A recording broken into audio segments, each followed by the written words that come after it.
Damos comienzo a un nuevo programa, Servidores de Dios.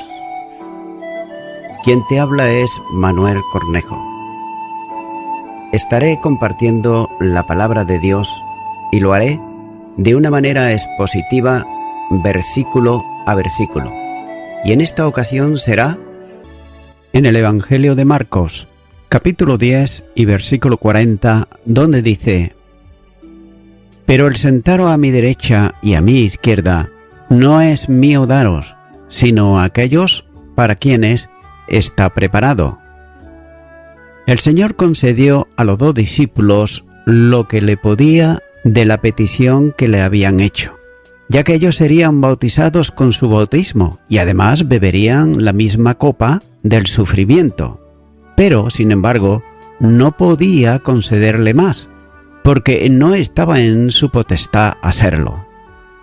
En relación con la petición de sentarse a la derecha e izquierda en su reino, el Señor le dijo que su misión en la tierra no era dar las recompensas y asignar también los lugares en el reino, ya que Él había venido para sufrir y morir por los hombres, llevando a cabo la misión de redención que le había sido encomendada, como así señala, por ejemplo, en Juan, capítulo 10 y versículo 10, donde dice: El ladrón no viene sino para hurtar y matar y destruir. Yo he venido para que tengan vida y para que la tengan en abundancia. Y también vino conforme al plan eterno. La segunda carta de Timoteo, capítulo 1 y versículo 9, dice: Quien nos salvó y llamó con llamamiento santo, no conforme a nuestras obras, sino según el propósito suyo y la gracia que nos fue dada en Cristo Jesús, antes de los tiempos de los siglos. Por tanto, la asignación de lugares en el reino de Dios no corresponde darlos al Hijo, sino al Padre. Y esto ha sido asignado conforme al decreto eterno de Dios, y no puede ser alterado por la acción del mediador entre Dios y los hombres, en quien se manifiesta toda autoridad y poder del Padre. Mateo, capítulo 28 y versículo 18 dice: Y Jesús se acercó y le habló diciendo: Toda potestad me es dada en el cielo y en la tierra. Y a quien entregara el reino al final de los tiempos, libre de toda oposición, como dice la primera carta a los Corintios, capítulo 15, versículo 28. Pero luego que todas las cosas le estén sujetas, entonces también el Hijo mismo se sujetará al que le sujetó a él todas las cosas, para que Dios sea todo en todos. Sin embargo, por otro lado, los arianos, tanto los antiguos como los modernos en el día de hoy, como pueden ser los llamados TJ o Testigo de Jehová, utilizan las palabras de Cristo para enseñar la herejía de que Jesús no es igual al Padre, sino que es inferior a Él. Sin embargo, en la teología trinitaria hay asignaciones que se atribuyen siempre al Padre, entre otras, aquellas otras obras divinas que aun siendo comunes a las otras 2 personas, por ser obras y manifestarse en ellas la soberanía determinante, se le atribuyen siempre al Padre. Y de la misma manera que el Hijo es el que muere en la economía de salvación, cuya acción solo puede atribuirse a Él, así también, en relación el reino eterno, la asignación en su ámbito corresponde también al Padre. Esto, sin embargo, no significa ni supone en absoluto la manera de la condición de igualdad que las 3 personas divinas tienen en el seno trinitario. Así pues, la conclusión que debe tenerse como de fe fundamental es que Jesús no es un Dios rebajado, sino Dios manifestado en carne, porque así lo dice la palabra de Dios. En el Evangelio de Juan, capítulo 1 y versículo 1, donde dice: En el principio era el Verbo, y el Verbo era con Dios, y el Verbo era Dios. continúa ahora con el versículo 41, donde dice: Cuando lo oyeron los 10, comenzaron a enojarse contra Jacobo y contra Juan. La petición de Santiago y Juan llegó al conocimiento del resto de los discípulos, y esto indica que los dos hermanos no estaban presentes en ese momento, ya que es posible que los 10 pensaran que había un complot contra ellos para apartarlos de los puestos principales de mayor honor en el reino. Pero nótese que no dice Marcos cómo supieron los restantes discípulos de la solicitud de Santiago y de Juan. Y es posible que como hicieron la petición, la hicieron en compañía de su madre, según el relato de Mateo, si hubieran ido ellos con ella antes de regresar el grupo. Sin embargo, no resuelve esto sobre cómo conocieron la petición hecha al Señor, ya que algunos piensan que pudieron ser los dos quienes comunicaron al resto lo que habían pedido, pensando que la petición hecha se cumpliría. Y la reacción del resto de los discípulos fue una manifestación, y nótese, de enojo, o tal vez mejor de indignación. Y esa indignación no tenía como base la petición en sí, sino la ambición que todos ellos tenían de alcanzar algún provecho personal en el reino que suponían estaba a punto de establecerse. Como dice el doctor Lacueva, no porque estos deseasen simplemente una preferencia, sino porque deseaban ser preferidos a los demás. Hasta aquí el comentario del doctor Lacueva. Por tanto, el deseo que todos tenían de honores motivó una reacción de rechazo en contra de los otros dos. Esto quiere decir que la actitud de los 10 no era mejor que la de los dos, aunque le acusaran de oportunismo. No era óbice para acusar a todos de deseos de grandeza. Y nótese que es fácil condenar en otros lo que no se puede justificar en uno mismo. Y esa era la situación, por ejemplo, de David, cuando se manifestó violentamente y además enojado contra el hombre que hipotéticamente había robado la única cordera a un pobre, pero no echaba de ver el pecado que él mismo había cometido con la mujer de Urías y con el mismo inocente esposo, como así señala, por ejemplo, el segundo libro de Samuel, capítulo 12. Y debe de observarse que no hay nada más dañino entre los cristianos que la ambición carnal. Cuando alguien desea ocupar los primeros lugares, tomando la obra de Dios como instrumento de engrandecimiento personal, es esta persona capaz de cometer las mayores fechorías y también de atropellos, y simplemente para conseguir sus propósitos. Y esa era la forma de actuación de Diótrefes en los tiempos del apóstol Juan, ya que este hombre amaba tener el primado y además actuaba malévolamente contra todo aquel que no se sometía a sus pretensiones. La tercera carta de Juan, capítulo 1, y los versículos 9 y 10 dice: Yo he escrito a la iglesia, pero Biófrenes, al cual le gusta tener el primer lugar entre ellos, no nos recibe. Por esta causa, si yo fuere, recordaré las obras que hace parloteando con palabras malignas contra nosotros, y no contento con estas cosas, no recibe a los hermanos, y a los que quieren recibirlos, se lo prohíbe y los expulsa de la iglesia. A la murmuración calumniosa contra los mismos apóstoles, añadía la atrocidad de expulsar de la iglesia a inocentes, por el solo hecho de no aceptar su pecado de arrogancia.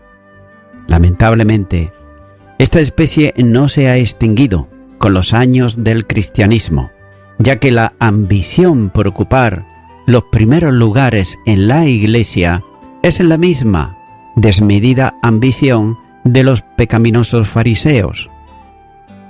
Continúa ahora con el versículo 42, donde dice: Mas Jesús, llamándolos, les dijo: ¿Sabéis que los que son tenidos por gobernantes de las naciones se enseñorean de ellas, y sus grandes ejercen sobre ellas potestad? Note cómo el Señor corta enseguida el brote de resentimiento que había surgido en el grupo de sus discípulos, y enseguida los llamó.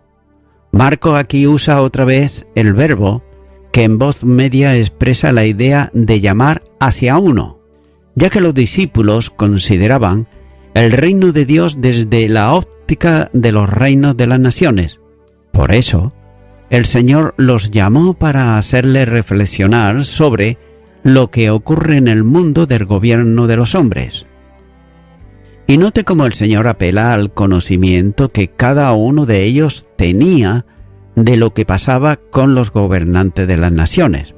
Por eso, la referencia tiene que ver con el gobierno del mundo gentil, y Jesús hace referencia a quienes se consideran a ellos mismos como gobernadores establecidos en el espacio de autoridad que tienen bajo su jurisdicción. Hay que observar que los que están en eminencia ejercen una autoridad despótica sobre el resto, y aunque debieran de estar para servir a los súbditos y además ayudarle en sus necesidades, hacen todo lo contrario, se enseñorean de ellos, y eso lo podemos ver con nuestros propios ojos en los días de hoy. Por tanto, lo mismo ocurre con los grandes, con los magnates. Los líderes en este mundo procuran alcanzar puestos de autoridad y poder para ejercerlo, y luego sobre los que están bajo ellos con una forma muchas veces abusiva. Por otro lado, Marcos usa dos verbos muy enfáticos cuando dice el primero. Tiene que ver con enseñorearse, es decir, dominar, y el segundo con una manifestación incorrecta del ejercicio de autoridad. También es notable que el verbo que utiliza para enseñorearse aparecerá también más tarde en la primera epístola de Pedro, cuando escribe sobre el modo de comportarse de los líderes en la iglesia, que no puede ser como teniendo señorío sobre la heredad de Dios. Note lo que dice la primera carta de Pedro, capítulo 5 y versículo 3.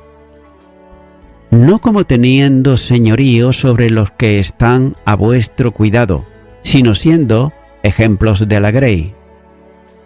Los discípulos consideraban que esa era, en cierta medida, el gobierno que se establecería en el reino de Dios, concepción absolutamente equivocada, especialmente en lo que tiene que ver con el sentido de la grandeza, ya que solo mediante dominación personal los líderes del mundo llegan al límite de su señorío. También es sorprendente que cuando se despierta el espíritu de arrogancia y vanagloria personal, se abre el camino en la Iglesia para el ejercicio autoritativo y de señorío sobre otros, basado en el despotismo y no precisamente en el amor de Dios. Es por eso que en la Iglesia los líderes, sean pastores, ancianos, etc., ejercen autoridad, pero en ningún caso ellos son autoridades. Téngase en cuenta esto. Ya que el único Señor de la Iglesia es Cristo Jesús. Efesios capítulo 1 y versículo 20 dice: la cual operó en Cristo, resucitándole de los muertos y sentándole a la diestra en los lugares celestiales. Los líderes son simplemente servidores de quien es el gran pastor de las ovejas. Hebreos capítulo 3 y versículo 20 dice: y al Dios de paz que resucitó de los muertos a nuestro Señor Jesucristo, el gran pastor de las ovejas, por la de la sangre del pacto eterno.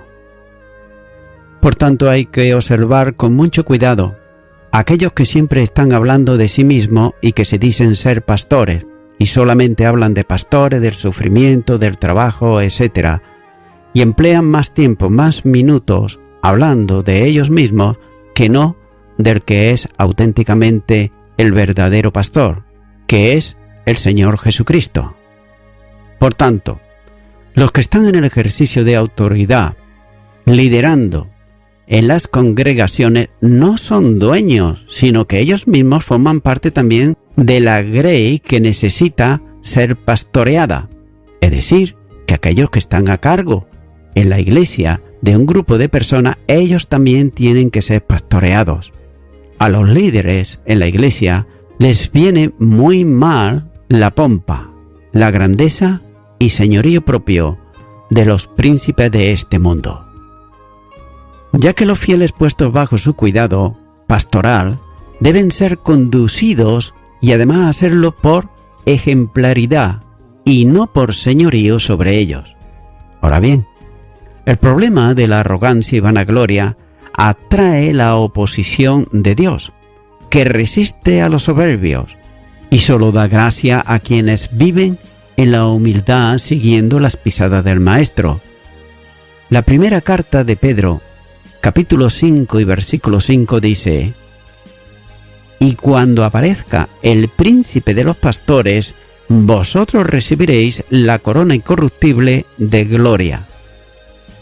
Revestirse de humildad es poner el delantal propio de un esclavo para hacer la obra que Dios encomienda desde esa condición, ya que no vale la altanería ni la arrogancia con él. El Salmo 18 y versículo 27 dice: «Porque tú salvarás al pueblo afligido y humillarás los ojos altivos». El Señor atiende al humilde mientras resiste al altivo. Esto lo sabemos todos, o la gran mayoría, pero sin embargo, esto hay que ejercerlo, ponerlo por obra. Santiago, capítulo 4 y versículo 6 dice: «Pero Él da mayor gracia». Por esto dice: «Dios resiste a los soberbios y da gracia a los humildes». Continúa ahora con el versículo 43, donde dice: «Pero no será así entre vosotros, sino que el que quiera hacerse grande entre vosotros será vuestro servidor». Note cómo el reino de Dios lleva un camino totalmente diferente y, mejor aún, opuesto y contrario a los del mundo, ya que la grandeza en el reino se mide por la disposición a servir y no por la de ejercer autoridad. Y de ahí la firme expresión de Jesús cuando dice: «No será así entre vosotros».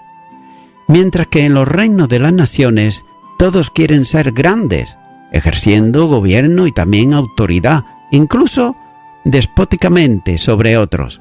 Pero el reino de Dios sigue un camino totalmente diferente. Por la grandeza se alcanza dándose, sirviendo, entregándose, en lugar de esperar recibir.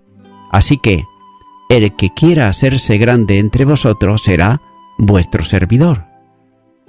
Poco tiempo antes, los discípulos habían preguntado sobre lo que recibirían por haber dejado todo para seguir a Jesús. Y en cierta medida, no solo buscaban algún favor material, sino también la grandeza de ocupar puestos destacados en el reino que suponían iba a instaurar el Mesías. Jesús, sin embargo, le enseña que la grandeza se alcanza en amar a otros y servirlos por amor. La capacidad para este desprendimiento se alcanza solo por medio de la regeneración del Espíritu, que derrama el amor de Dios en el corazón del creyente, saturándolo y además capacitándolo e impulsándolo para expresar hacia los otros lo que Jesús manifestó hacia él. Romanos capítulo 5 y versículo 5 dice: «Y la esperanza no avergüenza, porque el amor de Dios ha sido derramado en nuestros corazones, por el Espíritu Santo que nos fue dado». Por tanto, dotados de la mente de Cristo, el pensamiento queda orientado a la semejanza del pensamiento del Señor. La primera carta a los Corintios, capítulo 2 y versículo 16 dice: Porque, ¿quién conoció la mente del Señor? ¿Quién le instruirá? Mas nosotros tenemos la mente de Cristo. Los grandes en la Escritura se manifestaron siempre por su humildad y disposición al servicio. La vida cristiana de seguimiento a Cristo no tiene otra vía más que la del servirse por amor los unos a los otros. Gálatas, capítulo 5 y versículo 13 dice: Porque vosotros, hermanos, a libertad fuisteis llamados, solamente que no uséis la libertad como ocasión para la carne, sino servíos por amor los unos a los otros. Y note que esa es la suprema grandeza y la total libertad. Pero, para llevar a cabo un ministerio de servicio desinteresado que incluso llegaría a dar la vida por los hermanos. La primera carta de Juan, capítulo 3, versículo 16, dice: En esto hemos conocido el amor, en que Él puso su vida por nosotros. También nosotros debemos de poner nuestra vida por los hermanos. Es por eso que se requiere un espíritu humilde, ya que la disposición del corazón de quien es verdaderamente discípulo de Jesús tiende a buscar siempre la utilidad que pueda ser para otros su vida y ministerio. La gracia le ha dotado con dones, no importa cuántos y cuáles, pero quien los recibe en la disposición de humildad y servicio, los pone a disposición de la Iglesia y lo hace para edificación del pueblo de Dios, y jamás como elemento de orgullo, sino como instrumento de servicio. La primera carta de Pedro, capítulo 4 y versículo 10 dice: Cada uno según el don que ha recibido, ministrelo a los otros, como buenos administradores de la uniforme gracia de Dios. Todo verdadero cristiano cuya vida vive en dependencia y control del Espíritu Santo de Dios busca el bien de los demás y no el suyo propio. La primera carta a los Corintios, capítulo 10 y versículo 24 dice: Ninguno busque su propio bien, sino el del otro. Así pues, es necesario volver a enfatizar aquí que lo que la Iglesia necesita son menos grandes y más siervos. Continúa ahora con el versículo 44, donde dice: Y el que de vosotros quiera ser el primero, será siervo de todos. La grandeza en el reino se rinde por la disposición a servir. Es el principio del yo que se derrama en el bien del tú, es decir, del prójimo, en respuesta o manifestación de la vida de Cristo en el cristiano. Filipenses, capítulo 1 y versículo 21 dice: Porque para mí el vivir es Cristo y el morir es ganancia. Ser grande significa amar, de manera que el amor tiene que ver con la entrega en buscar del bien ajeno sirviendo a los demás.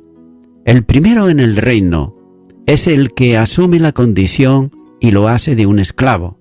Note que es interesante notar el distinto uso de dos palabras diferentes en el anterior y en este versículo, ya que antes se refirió al servicio como de la condición de un siervo desde la perspectiva del servicio que hace. De otro modo, el creyente sirve porque se goza en el servicio.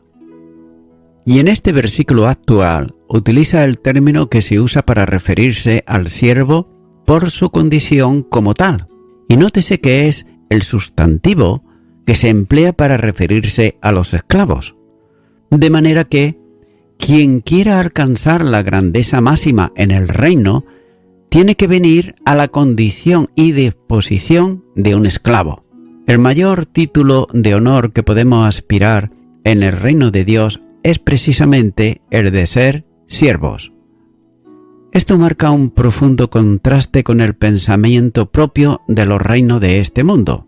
Y los discípulos seguían pensando ello en términos humanos y de esa manera concebían el reino de Dios. Y precisamente por esa razón buscaban lugares de honor, es decir, asiento a la derecha e izquierda del reino.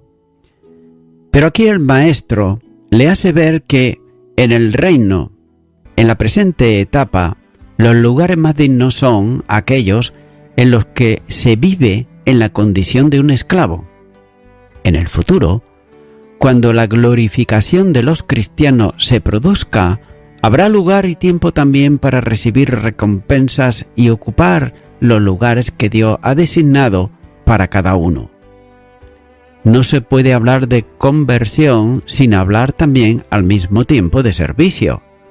La primera carta a los Tesalonicenses, capítulo 1, y los versículos 9 y 10, dice: porque ellos mismos cuentan de vosotros la manera en que nos recibisteis y cómo os convertisteis de los ídolos a Dios, para servir al Dios vivo y verdadero, y esperar de los cielos a su Hijo, el cual resucitó de los muertos, a Jesús, quien nos libra de la ira venidera. Y también el mismo apóstol Pablo deseaba pasar a la historia no como un grande, sino como un esclavo de ínfimo grado. La primera carta a los Corintios, capítulo 4 y versículo 1 dice: así pues, tengamos los hombres por servidores de Cristo y administradores de los misterios de Dios. De esa misma posición servía y también él podía decir, por ejemplo, en la primera carta a los Corintios, capítulo 9 y versículo 16, cuando dice: pues, si anuncio el Evangelio, no tengo por qué gloriarme, porque me es impuesta necesidad, y ay de mí si no anunciaré el Evangelio. Estas dos declaraciones son la expresión suprema de los valores que son propios del reino de Dios y además marcan un notable contraste con los que son propios de los reinos de este mundo. Y voy concluyendo con esto. La preeminencia en el reino de Dios no tiene nada que ver con posiciones de autoridad y poder como el mundo entiende, sino que se alcanza por medio de ser siervo, en griego, esclavo, de los demás a tomar órdenes del Maestro, es decir, de Cristo Jesús. Note cómo el esclavo es humilde, siempre haciendo la voluntad de su Maestro y no la suya, ya que no tiene dominio, pero sí se considera primero en el reino de Dios, porque Dios le enaltece al humillarse él voluntariamente. Y por tanto, en eso consiste la verdadera grandeza y la preeminencia. Amigo y amiga oyente, las religiones humanas, aunque profesan ser de la llamada cristiandad, tienen sus jerarquías y también tienen sus pirámides de poder y también de control, como por ejemplo el catolicismo romano con el Papa a la cabeza, y note que lo hace al estilo de los poderes seculares en los gobiernos de los hombres en la tierra. Por eso usan sus títulos religiosos de distinción, de rangos y de autoridad. Amigo y amiga oyente, todos hemos visto en fechas señaladas, o tal vez en alguna ocasión, como religiosos, y estos lo suelen haber en todo lugar y en toda denominación, que hacen cosas para ser vistos por los hombres, pero la misma palabra de Dios enseña que cuando un hombre hace cosas para ser visto por los hombres, pues ellos ya tienen su recompensa. ¿Y la recompensa cuál es? Recompensa de hombres, pero no de Dios, porque lo han hecho para los hombres. Por tanto, es muy importante con qué intención del corazón hacemos las cosas. Es por eso que, mi amigo, mi amiga oyente, si este es tu caso, Ahora puedes empezar de nuevo, y puedes empezar confesándole al Señor, no a ningún hombre, sino al mismo Señor Jesucristo, confesándole tus pecados y humillándote delante de Él. Te animo a que ores conmigo una oración de fe para recibir a Cristo en tu corazón. Ora conmigo y repite ahí a donde estás y di: Señor Jesús, confieso que hasta ahora he buscado honores humanos, privilegios, rangos, poder y autoridad humana. Pero tu palabra me está enseñando que en el reino de Dios es todo lo contrario. Es por esta razón que en este momento te quiero pedir perdón por todos mis pecados y me arrepiento de ellos. Y te recibo a ti, Señor Jesucristo, como mi único y suficiente Salvador. Y quiero seguirte todos los días de mi vida y hacerlo conforme a tu voluntad. En el nombre de Jesús. Amén. Amigo y amiga oyente, si tú has hecho esta oración de corazón, te recomiendo que comiences a orar a Dios, en primer lugar, en el nombre del Señor Jesucristo. Orar a Dios no es rezar, sino que es hablar con una persona. También te recomiendo que leas la palabra de Dios y lo hagas a diario. Comienza, por ejemplo, con el Nuevo Testamento. Y también, por último, te recomiendo que para que puedas crecer espiritualmente, te congregues en una iglesia cristiano-evangélica, donde se predique, se enseñe y se practique la sana doctrina y la palabra de Dios. Congrégate ahí y con el tiempo podrás crecer espiritualmente y también servir al Señor Jesucristo. Que Dios te bendiga. Y a toda la audiencia, nuevamente ya me estoy despidiendo de todos ustedes y será hasta el próximo programa. Que Dios os bendiga a todos.